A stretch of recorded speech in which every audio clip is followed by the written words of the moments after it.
Good morning students.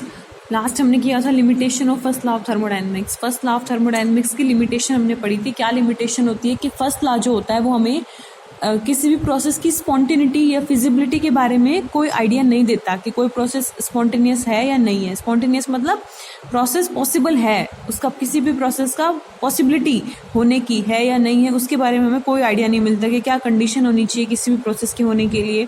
इस सब के बारे में, स्पॉन्टेनिटी के बारे में कोई आइडिया हमें फर्स्ट लॉ से नहीं मिलता, इसीलिए हमें सेकेंड लॉ ड्राइव करना पड़ा था।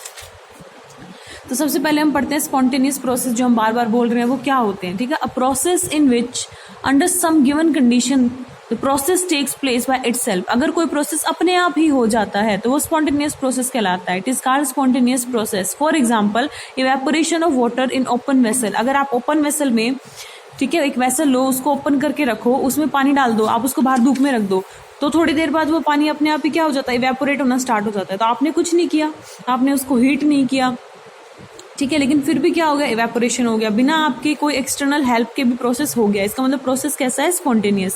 Flow of heat from hot to cold body. एक एंड को आप गर्म, एक रॉड ले लो, उसके एक एंड को गर्म करो आप, ठीक है, दूसरा एंड एज इट इज रहने दो, लेकिन थोड़े टाइम बाद क्या देखोगे कि दूसरा एंड भी उसका गर्म हो जाता है, क्योंकि हीट ट्रांसफर हो जाती है। ठीक है, पानी की बात करें तो पानी ऊपर जो पहाड़ होते हैं, पहाड़ों से पानी नीचे अपने आप ही गिरता है। ठीक है, तो व्हेन यू जो फॉल ऑफ वाटर है from upward direction to downward direction, वो स्पॉन्टेनियस होता है। लेकिन अगर आप उल्टा करना चाहते हो, नीचे से ऊपर अगर पानी आपको चढ़ाना है तो अपने आप नहीं चढ़ेगा। ठीक है, उसके लिए आपको कोई एक्सटर्नल हेल्प लेनी पड़ेगी। तो कुछ प्रोसेस ऐसे होते हैं जो अपने आप हो जाते हैं बाय इटसेल्फ, वो क्या कहलाते हैं, स्पॉन्टेनियस प्रोसेस। ठीक है, जैसे heating of calcium carbonate. Calcium carbonate क्या होता है, CaCO3 to give calcium oxide. Calcium carbonate को हीट करेंगे तो कैल्शियम ऑक्साइड और CO मिलेगा। ठीक है, इज इनिशिएटेड बाय हीटिंग। ये प्रोसेस अपने आप नहीं हुआ, ठीक है, ये इसको इनिशिएट हमने किया तो फिर ये हुआ। ठीक है, नॉन स्पॉन्टेनियस प्रोसेस क्या होते हैं, process which can neither takes place by itself. अच्छा, स्पॉन्टेनियस प्रोसेस वो होते हैं जो या तो अपने आप हो जाए या बस एक बार उनको इनिशिएट करना पड़े। जैसे ये वाला एग्जांपल है स्पॉन्टेनियस प्रोसेस का, अपने आप तो ये इसमें ब्रेक नहीं होगा, लेकिन एक बार इसको आप हीट करना स्टार्ट कर दो तो यहाँ पे ये ब्रेक डाउन हो जाएगा। ठीक है, स्पॉन्टेनियस प्रोसेस क्या होंगे, या तो अपने आप ही हो जाते हैं या एक बार जस्ट उनको स्टार्ट करना होता है, इनिशिएट करना होता है, उसके बाद अपने आप वो होते रहते हैं। तो नॉन स्पॉन्टेनियस प्रोसेस अब देखते हैं। नॉन स्पॉन्टेनियस प्रोसेस क्या होगा, a process which can neither take place by itself nor by initiation. ना तो अपने आप होंगे और ना ऐसा है कि इनिशिएट कर दिए तो अपने आप होंगे। ठीक है, जैसे कि फ्लो ऑफ वाटर अप ए हिल। ऊपर अगर पानी आपको चढ़ाना है हिल पे तो अपने आप से वो नहीं होगा। ठीक है,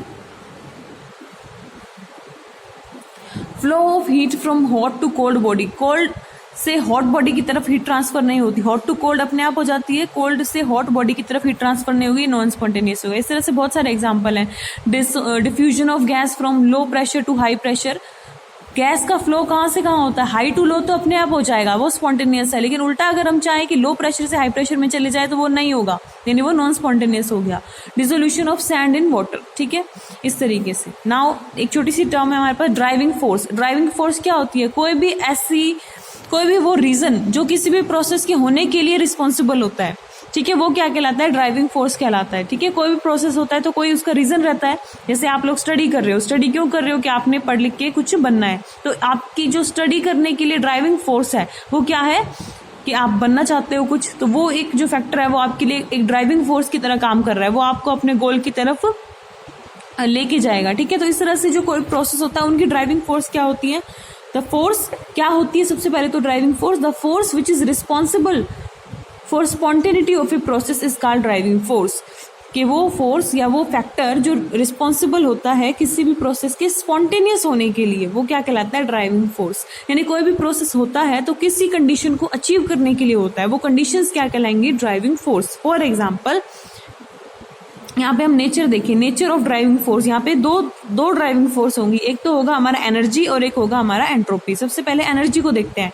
तो कोई भी प्रोसेस होता है वो अपनी एनर्जी को मिनिमाइज करने के लिए होता है। कोई भी प्रोसेस होता है उसके पीछे ड्राइविंग फोर्स क्या रहती है, कि सिस्टम की एनर्जी क्या हो जाए, कम हो जाए। ठीक है, तो tendency for minimum energy. Process या सिस्टम की एनर्जी क्या रहती है, कि अपनी सिस्टम की जो टेंडेंसी रहती है वो क्या रहती है, कि अपनी एनर्जी को मिनिमाइज कर ले। ठीक है, it is known that in order to accommodate maximum stability, every system tends to have minimum energy. हर एक कोई क्या बनना चाहता है, स्टेबल बनना चाहता है, हर एक सिस्टम स्टेबल होना चाहता है. स्टेबल कब होगा, मैक्सिमम स्टेबिलिटी तब होगी जब एनर्जी कम हो जाए. ठीक है, मैक्सिमम स्टेबिलिटी तब होगी जब एनर्जी क्या हो जाए, कम यानी कि मिनिमम एनर्जी हो जाए. ठीक है, but this criteria fail to explain why number of reactions are endothermic. Driving force की अगर हम बात करें एनर्जी के टर्म में ड्राइविंग फोर्स क्या है कि कोई भी सिस्टम जो है वो अपनी एनर्जी को मिनिमाइज करना चाहता है. क्यों मिनिमाइज करना चाहता है, क्योंकि एनर्जी जितनी कम होगी स्टेबिलिटी उतनी ज़्यादा बढ़ती है. ठीक है, तो हर एक सिस्टम क्या करना चाहता है, अपनी एनर्जी को मिनिमाइज करना चाहता है. ये है हमारी ड्राइविंग फोर्स. हम क्या कह रहे हैं, सिस्टम क्या करना चाहता है, अपनी एनर्जी को मिनिमाइज करना चाहता है, और ऐसा होता भी है, ये चीज़ ट्रू है. ठीक है, लेकिन अगर ये चीज़ हर जगह लागू होती है, हर सिस्टम पे लागू होती है, तो फिर हमारी कुछ रिएक्शंस एंडोथर्मिक क्यों होती है, कुछ रिएक्शंस हमारी एंडोथर्मिक क्यों होती है. एंडोथर्मिक रिएक्शन पता है ना आपको कि हम हीट दें, उसमें एनर्जी दें, तब वो रिएक्शन हमारी होगी. एक्सोथर्मिक रिएक्शन जहाँ हीट या एनर्जी निकलती है रिएक्शन के दौरान, और एंडोथर्मिक वो होती है जिसमें हमें सप्लाई करनी पड़ती है हीट या एनर्जी, और फिर रिएक्शन होती है. ठीक है, तो वो क्या कह रहा है कि अगर सिस्टम अपनी एनर्जी को मिनिमाइज करके स्टेबिलिटी अचीव करता है, तो कुछ प्रोसेस हमारे पास एंडोथर्मिक क्यों होते हैं. एंडोथर्मिक प्रोसेस क्या होते हैं, जो हम एनर्जी दें और फिर वहाँ पे वर्क हो. ठीक है, तो अगर ऐसा है कि मिनिमम एनर्जी करनी थी तो एंडोथर्मिक रिएक्शंस तो होनी ही नहीं चाहिए. यहाँ तो हमें सप्लाई करके खुद बढ़ानी पड़ती है सिस्टम की एनर्जी, और सिस्टम चाहता है एनर्जी मिनिमाइज करे, तो वो प्रोसेस तो होना नहीं चाहिए था. यानी जितनी भी एंडोथर्मिक रिएक्शन होती हैं वो तो होनी ही नहीं चाहिए थी, वो तो नॉन स्पॉन्टेनियस होनी चाहिए थी. ठीक है, लेकिन जैसे कि आप यहाँ पे देखो, मेल्टिंग ऑफ आइस को मेल्ट करना है तो हीट देनी पड़ेगी ना. ये एक एंडोथर्मिक का एग्जांपल हो गया. जैसे कि डिकम्पोजिशन ऑफ N2O5 को हीट करने पे ये ब्रेक होता है, ये एंडोथर्मिक रिएक्शन है. तो ये प्रोसेस कैसे पॉसिबल है. फिर अगर हम एनर्जी की टर्म में बात करें कि एनर्जी को कम करना है, तो यहाँ तो हमने एनर्जी बढ़ा के काम चलाया है, यहाँ तो एनर्जी हमने दे के हमने सिस्टम से काम करवाया है, तो ऐसा नहीं होना चाहिए था. तो यानी लिमिटेशन है एनर्जी वाले फैक्टर की. एनर्जी वाला फैक्टर अकेला एक्सप्लेन नहीं कर सकता क्राइटेरिया ऑफ स्पॉन्टेनिटी कि भाई मिनिमम एनर्जी होगी तब भी रिएक्शन होगी. कुछ सिस्टम हम ऐसे देख रहे हैं जहाँ पे एनर्जी बढ़ाने पे काम हो रहा है. ठीक है, जैसे सॉलिड यानी वही आइस वाला एग्जांपल हो गया. आइस को मेल्ट करते हैं तो लिक्विड बनता है, वो होता है ना ये प्रोसेस, तो स्पॉन्टेनियस एग्जिस्ट करते हैं ये process. Hence it can be concluded that energy factor cannot be sole criteria कि एक अकेला एनर्जी वाला फैक्टर तो एक्सप्लेन नहीं कर पाएगा स्पॉन्टेनिटी ऑफ सिस्टम को. For predicting the spontaneity of process, some other factor must be included. जैसे ये वाले फैक्टर जो अभी हमने 2-3 एग्जांपल पढ़े थे, उसमें तो एनर्जी बढ़ाने पे सिस्टम वर्क कर रहा था. इसका मतलब एनर्जी वाला क्राइटेरिया अकेला एक फैक्टर नहीं है जो स्पॉन्टेनिटी को डिस्क्राइब करे या स्पॉन्टेनिटी को डिसाइड करे. ठीक है, कोई और भी फैक्टर लग रहा होगा तभी ये वाले प्रोसेस ऊपर वाले एनर्जी बढ़ने के बावजूद भी पॉसिबल हो गए. ठीक है, वो दूसरा फैक्टर क्या है.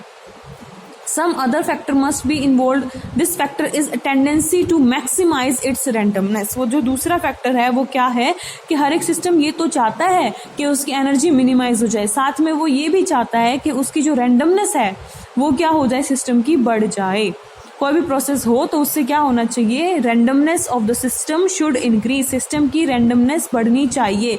रैंडमनेस को ही एंट्रोपी कहा जाता है. ठीक है, सिस्टम की रैंडमनेस को ही हम क्या बोलते हैं, एंट्रोपी. यानी 2 क्राइटेरिया हमने पढ़ लिए. एक है एनर्जी वाला फैक्टर डिसाइडिंग फैक्टर होता है, और एक एंट्रोपी का फैक्टर डिसाइडिंग फैक्टर होता है. एंट्रोपी क्या है, बेसिकली रैंडमनेस, किसमें किसी भी सिस्टम में कितनी रैंडमनेस है. ठीक है, तो एनर्जी वाला फैक्टर क्या कहता है कि सिस्टम की स्पॉन्टेनिटी के लिए क्या होना चाहिए, एनर्जी मिनिमाइज होनी चाहिए सिस्टम की, और रैंडमनेस क्या होनी चाहिए, मैक्सिमाइज होनी चाहिए. ठीक है, अब देखो, टेंडेंसी टू फॉर्म या टू गेन मैक्सिमम रैंडमनेस यानी entropy. This factor is responsible for spontaneity of endothermic process. जो एंडोथर्मिक प्रोसेस हम देख रहे थे कि एनर्जी वाइज तो ये होने ही नहीं चाहिए थे, कि सिस्टम चाहता है एनर्जी कम करना और एंडोथर्मिक में हमें एनर्जी दे के काम कराना पड़ता है. तो एंडोथर्मिक प्रोसेस एनर्जी से एक्सप्लेन नहीं हो पा रहे थे, तो उसको ये वाला फैक्टर एक्सप्लेन कर देता है, एंट्रोपी वाला. फॉर एग्जांपल ये वाला हम देख रहे थे, ये H2O सॉलिड की फॉर्म में आइस ही है. ये हमारा क्या हो गया, वाटर हो गया. तो आइस थी, उसको आपने हीट किया, वाटर दिया. ये प्रोसेस होने के दौरान सिस्टम की एनर्जी तो बढ़ गई, लेकिन सिस्टम की जो रैंडमनेस है ना वो भी क्या हो गई, बढ़ गई. ठीक है, रैंडमनेस यानी कि डिसऑर्डर. एक तो मुझे बताओ, एक आइस है, आइस में सॉलिड फॉर्म है, वो जो मॉलिक्यूल्स हैं वो आपस में एक फिक्स पैटर्न में क्लोजली बाउंडेड है, एक दूसरे से बंधे हुए हैं। लेकिन वाटर में क्या हो गया, ये लिक्विड फॉर्म में आ गया, मॉलिक्यूल दूर दूर चले गए। तो यहाँ पे अगर हम रैंडमनेस की बात करें, डिसऑर्डर की बात करें, ठीक है, तो कहाँ पे मॉलिक्यूल का डिसऑर्डर ज्यादा है, ये सॉलिड है तो यहाँ कम होगा, ये लिक्विड है तो यहाँ पे डिसऑर्डर ज्यादा होगा। यानी यहाँ से यहाँ जाने पे एनर्जी तो देख के आपने काम कराया, लेकिन आप ये देखो कि यहाँ से यहाँ जाने पे जो रैंडमनेस है सिस्टम की वो बढ़ रही है, और सिस्टम अपनी रैंडमनेस बढ़ाना ही चाहता है। बढ़ रही है ना, आइस में रैंडमनेस कम होगी मॉलिक्यूल की, वाटर में ज्यादा होगी। सेम यहाँ पे ये वाला एग्जांपल भी एंडोथर्मिक का था, तो यहाँ भी क्या हो रहा है, इस सिस्टम में यहाँ से यहाँ जाने पे एनर्जी तो बढ़ रही है, आपने हीट दे के रिएक्शन आप करा रहे हो, लेकिन साथ में एंट्रोपी भी सिस्टम की बढ़ रही है। यहाँ पे देखो कितने मोल है, 2 मोल है इधर, है ना, ये आपका रिएक्टेंट है, इसके कितने मोल हैं, 2 मोल है। और यहाँ पे प्रोडक्ट में कितने मोल मिल रहे हैं आपको, 4 और 1 5, यहाँ पे 5 मोल है। क्लियर। अब 2 मोल की वजह से डिसऑर्डर और 1 5 मोल की वजह से डिसऑर्डर, कहाँ पे डिसऑर्डर ज्यादा होगा, यहाँ डिसऑर्डर ज्यादा है, यानी कि यहाँ पे जाने से ये सिस्टम में जब रिएक्शन गई यहाँ पे इस डायरेक्शन में, तो एंट्रोपी बढ़ गई, और सिस्टम एंट्रोपी बढ़ाना ही चाहता था, इसीलिए ये रिएक्शन पॉसिबल हो पाई। क्लियर हो गई बात, आपको समझ में आ गया होगा, आई होप समझ में आपको आ गया होगा। ठीक है। For example, decomposition of N2O5 is spontaneous because 2 mole of gaseous N2O5 gives 5 gaseous molecule. Hence the process is accompanied by increase in entropy. और पीछे जो 2 प्रोसेस हम एंडोथर्मिक वाले पढ़ रहे थे, जो एनर्जी से एक्सप्लेन नहीं हो पा रहे थे, उसको कौन एक्सप्लेन करता है, एंट्रोपी।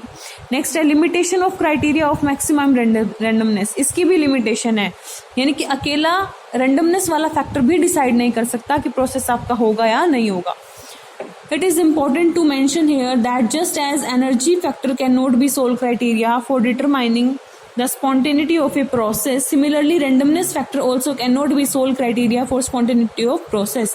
ये क्या कह रहा है कि अकेला एनर्जी वाला फैक्टर भी डिसाइड नहीं कर सकता कि आपका जो सिस्टम है, जो प्रोसेस है, वो स्पॉन्टेनियस होगा या नहीं होगा, और अकेला एंट्रोपी वाला क्राइटेरिया भी डिसाइड नहीं कर सकता स्पॉन्टेनिटी ऑफ प्रोसेस को। यानी ये जो दोनों फैक्टर्स हैं, ये दोनों मिलकर डिसाइड करते हैं कि कोई भी प्रोसेस हमारा स्पॉन्टेनियस होगा या नहीं होगा। ठीक है। If it were so then, अगर हम कहें कि स्पॉन्टेनिटी वाला ही फैक्टर केवल अकेला है, if it were so then process like liquefaction of gas and solidification of liquid would not have been spontaneous. जैसे आप कोई भी गैस है उसको लिक्विड स्टेट में लेके आना चाहते हो, तो गैस से लिक्विड आप बना सकते हो, बिल्कुल गैस को कंप्रेस करके लिक्विफाई किया जा सकता है ना। कोई भी गैस को, कोई भी गैस है आपके पास, उसके ऊपर हाई प्रेशर लगा दो तो मॉलिक्यूल पास आ जाते हैं और लिक्विड फॉर्म में वो कन्वर्ट हो जाता है। तो एंट्रोपी वाला फैक्टर अगर हम यहाँ पे देखें तो गैस है और यहाँ पे क्या है, लिक्विड है, तो यहाँ पे एंट्रोपी ज्यादा रहेगी। गैस मॉलिक्यूल तो बहुत दूर दूर होते हैं एक दूसरे से, बाउंडेड भी बहुत लूजली होते हैं, तो यहाँ पे एंट्रोपी ज्यादा या एंट्रोपी कम है। इस प्रोसेस में तो एंट्रोपी घट रही है, तो ये प्रोसेस तो नहीं होना चाहिए था, लेकिन हम लिक्विफिकेशन कर सकते हैं गैस की, गैस को लिक्विड में कन्वर्ट कर सकते हैं। इसका मतलब ये हुआ कि जैसे एनर्जी वाला फैक्टर एक अकेला क्राइटेरिया नहीं था, वैसे एंट्रोपी वाला फैक्टर भी एक अकेला क्राइटेरिया नहीं है कि वो प्रोसेस की स्पॉन्टेनिटी को डिसाइड करे। कहने का मतलब दोनों मिलकर डिसाइड करेंगे। ठीक है। Overall tendency as driving force, the overall tendency for a process to occur depends upon the resultant of 2 factors. दोनों फोर्सेज जो हमारी एनर्जी और एंट्रोपी वाली हैं, दोनों फोर्सेज या कह लो दोनों फैक्टर जो होते हैं वो मिलके डिसाइड करते हैं स्पॉन्टेनिटी ऑफ अ प्रोसेस। ठीक है। यानी क्या, tendency for minimum energy, system की ड्राइविंग फोर्स कौन कौन सी हो गई अब 2, tendency for minimum energy and tendency for maximum randomness. Energy को सबसे कम करना है और रैंडमनेस को मैक्सिमाइज करना है, बढ़ाना है। तो इन दोनों फैक्टर्स का रिजल्टेंट काम करता है। ठीक है। एक अकेला फैक्टर नहीं एक्सप्लेन कर सकता। तो इसके बाद हम आगे बाद में करेंगे। यहाँ तक आपने अच्छे से रिवाइज करना है। Have a nice day.